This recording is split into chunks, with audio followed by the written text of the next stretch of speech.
ֆրանսիական դպրոց կա, որտեղ քիմիան սովորեցնում են գերմաներեն,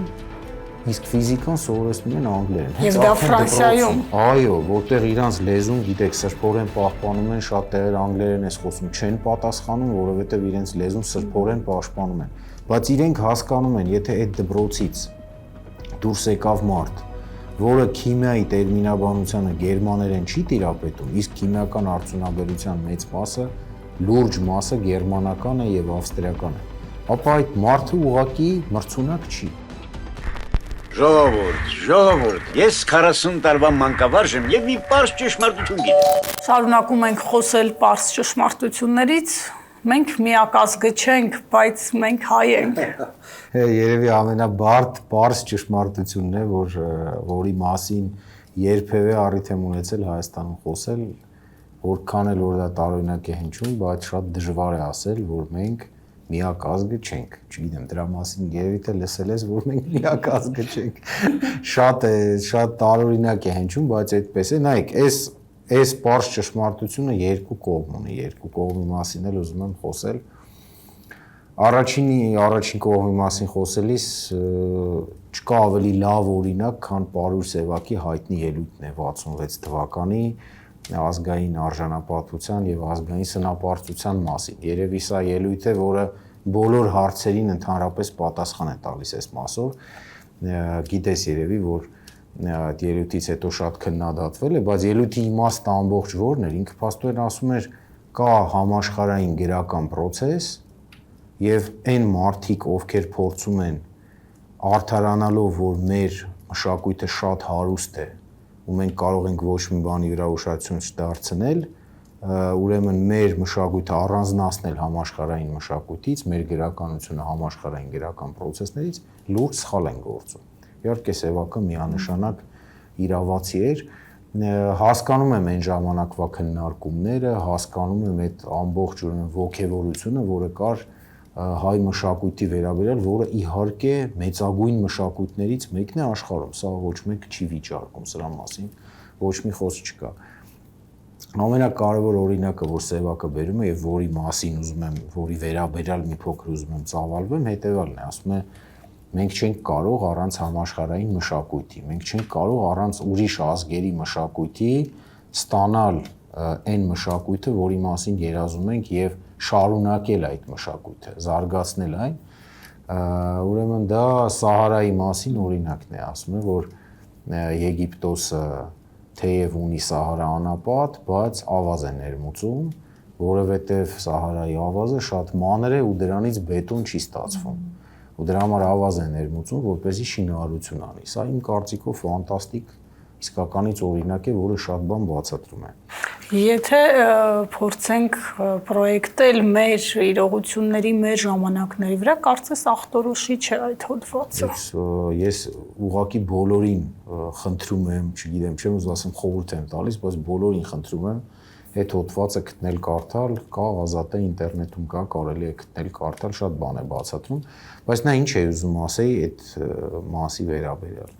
Ամենից հաճախ խնդիրը, որին օրինակ ես եմ հանդիպում, փայլուն մասնագետ Հայաստանից, Ռուսաստանում կամ նահանգներում, որը լեզու չգիտի, կամ գիտի ոչ բավարար, որը ֆիզիկոս է օրինակ, բայց ռուսերեն ֆիզիկայի տերմինաբանությանը չի տիրապետում, գիտի հայերեն։ Այս խնդիրը, որը ինչ-որ ձև պետք է լուծել, մենք առանձին չենք ապրում, մենք ապրում ենք այլ ժողովուրդներից, մենք միակ ազգը չենք, մեր շուկաները, մեր ներքին շուկաները շատ փոքր են, եւ մենք անդադ նայում ենք դուրս, եւ աշխարհը բաց է։ Աշխարհը բաց է։ Մենք չենք կարող բավարարվել նրանով, որ մեզ մոտ դպրոցից դուրս է գալիս մարդ, որը լեզուների իմացության եւ մասնագիտության տեսանկյունից, ել չեմ ասում բուհերից, զիջում է եւ մրցունակ չէ մյուս ժողովուրդների, մյուս պետությունների ներկայացուցիչների հետ։ Ընդ որում, ես ընդհանրապես ի նկատի չունեմ, որ պետք է օրինակ դպրոցներում ամբողջությամբ անցնել օտար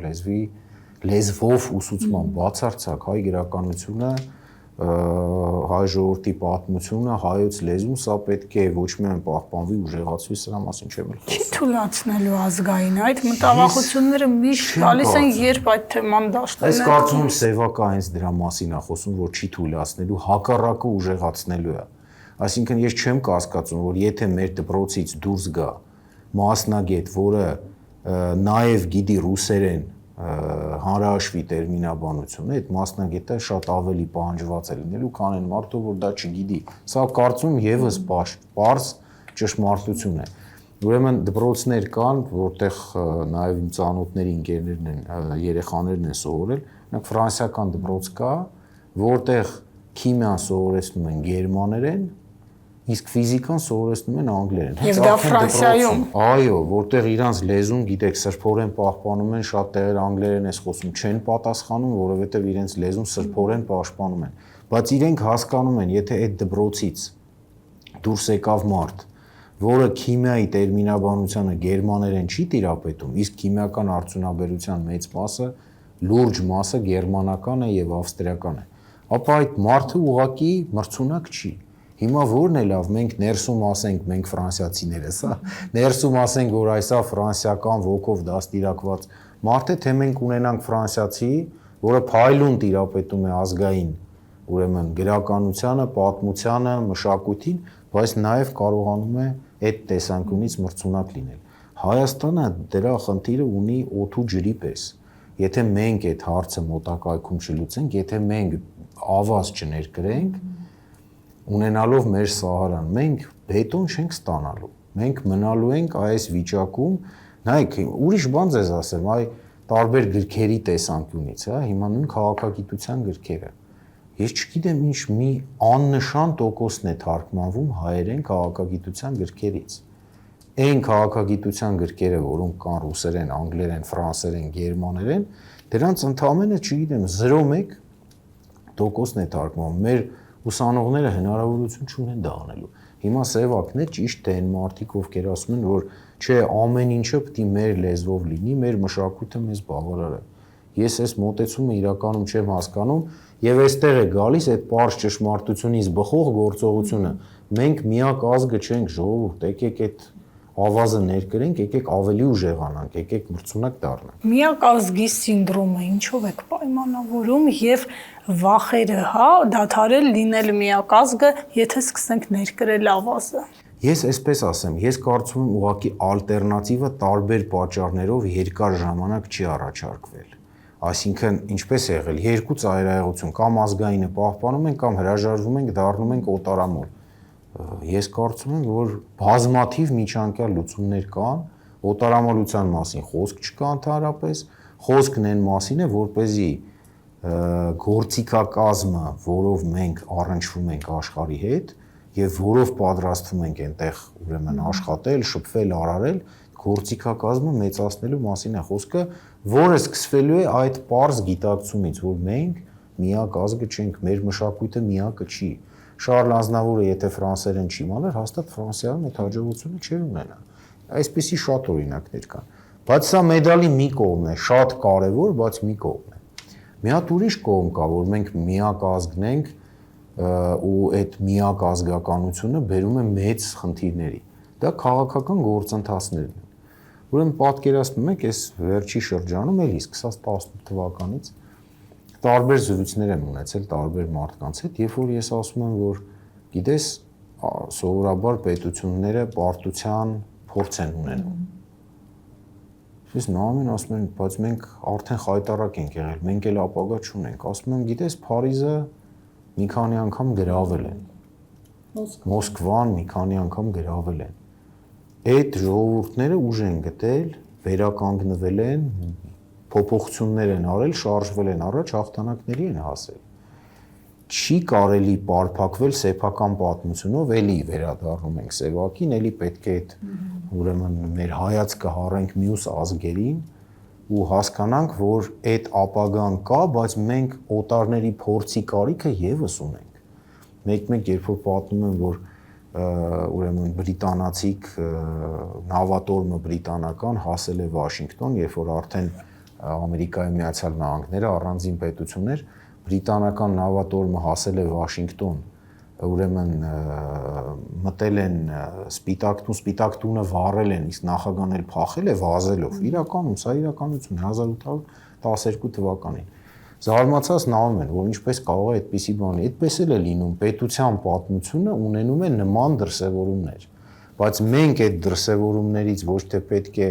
ասենք, որ մենք վերջացել ենք, նայելու տեղ չկա, հետ ենք դառնում, նայելու տեղ չկա, հետևաբար լուծում չենք գտնում, ուրեմն եկեք գնանք կործանվենք։ Գուցե մեր պետականության ավանդույթները այդքան երկար ժամանակ չեն ձևավորվել 30-ամյա պետություն ենք, երիտասարդ ենք, դրա համար ենք պարտություններից վախենում։ Հենց այդպես էլ կա, որովհետև մենք այդ սեփական փորձը չունենք,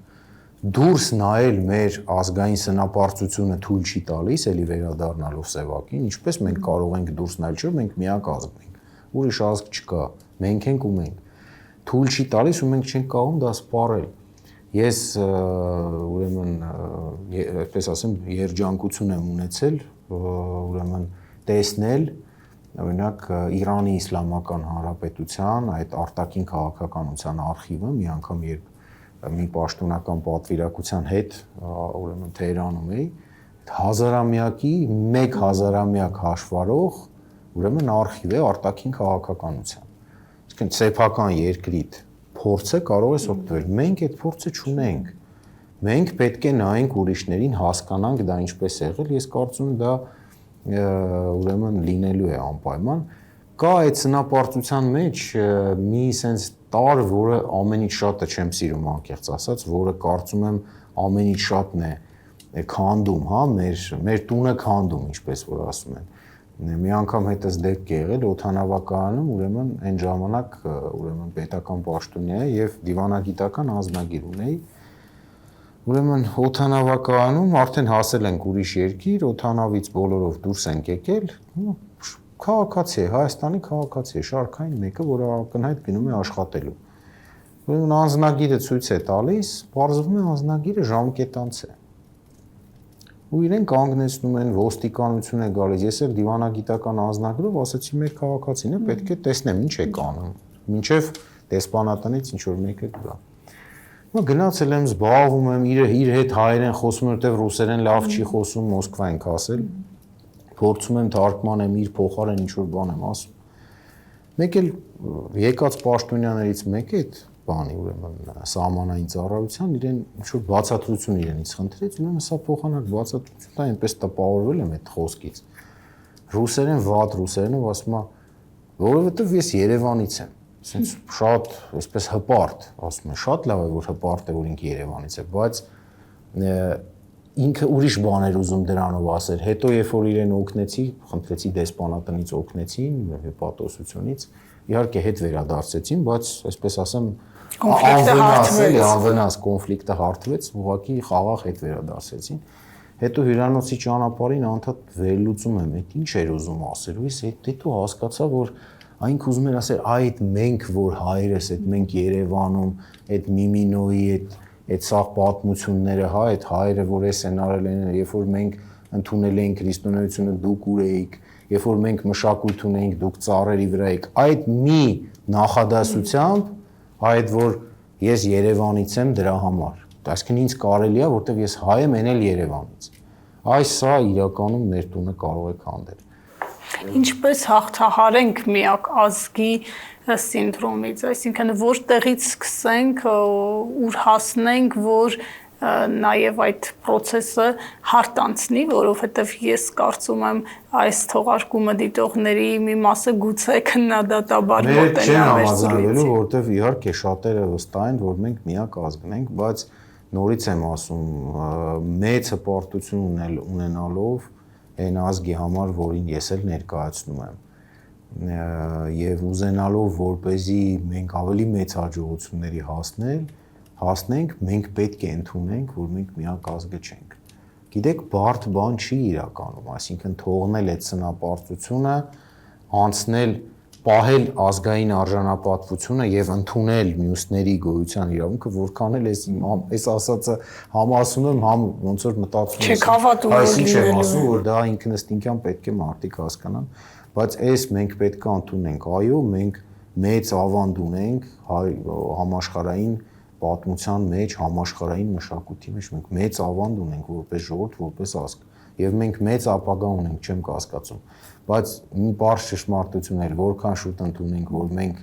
միակը չենք, այնքան շուտ ենք հասնելու այդ լուսավոր ապագային։ Դուք Սևակից սկսեցիք նույն հոդվածում ավազե ժամացույցի օրինակն էլ է վերում, ասում եմ մեզ համար ոչ ոք չի գալու ու շուրջ չի տալու այդ ժամացույցը։ Ֆանտաստիկ հոդված է, իրոք խորհուրդ եմ տալիս բոլորին կարդալ։ Այն ճշմարտությունները, այն բարձ ճշմարտությունները, որոնց մասին ասել է Սևակը ու ժամանակ ինքը հնադատել է, ես կարծում եմ կրկին վերհանելու ժամանակն է ու սա եւս բարձ ճշմարտություն։ Ու հիմա ճիշտ այն ժամանակն է դադարել լինել միակ ազգը։